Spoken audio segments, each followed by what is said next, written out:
정부가 폐업 소상공인의 재기와 금융 부담 완화를 위해 폐업 분할 상환 보증을 8월부터 본격 시행합니다.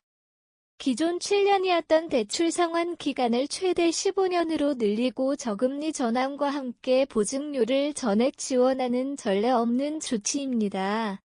여기에 소비 촉진을 위해 상생 페이백과 연계한 소비 복권 제도도 병행해 소상공인 매출 증대와 경기 활성화를 동시에 노리는 정책 패키지입니다.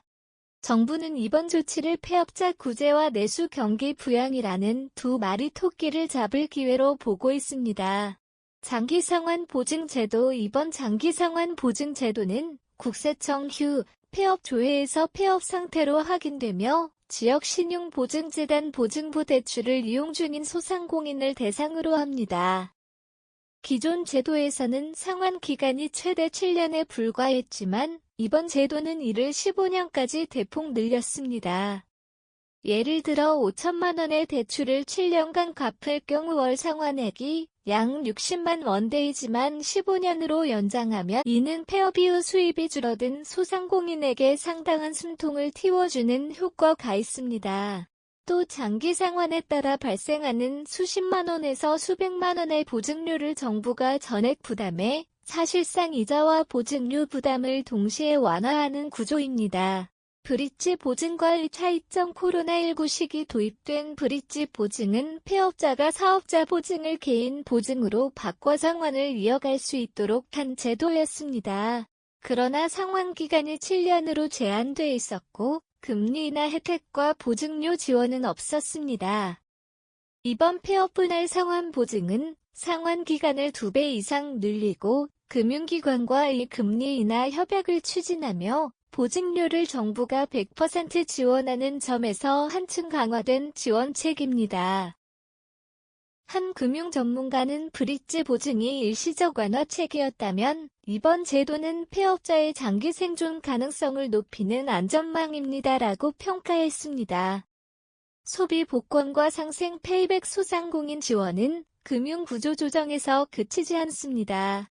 정부는 내수 경기 활성화를 위해 소비 진작 정책을 병행합니다.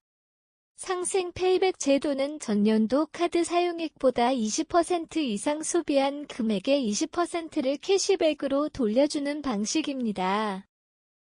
예를 들어 전년도 월 평균 소비액이 100만 원인 소비자가 해당 월에 130만 원을 사용하면 초과 한 30만 원의 20%인 6만 원을 환급받게 됩니다.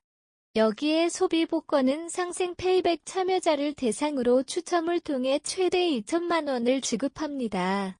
1조 3,700억 원 규모의 예산이 투입되며 당첨금 규모와 참여 방식에서 소비자의 관심을 끌 수 있는 설계가 이루어져 있습니다.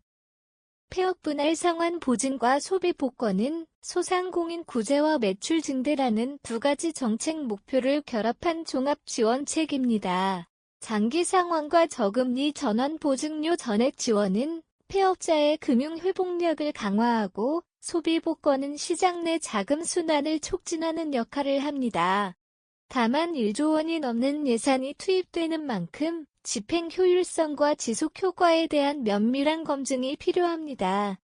정책이 의도한 효과를 발휘한다면 이번 조치는 향후 소상공인 지원 정책의 새로운 표준이 될 가능성이 큽니다. 정부와 지자체 금융기관이 긴밀히 협력해 폐업 소상공인이 다시 일어설 수 있는 실질적 기반을 마련하는 것이 무엇보다 중요합니다.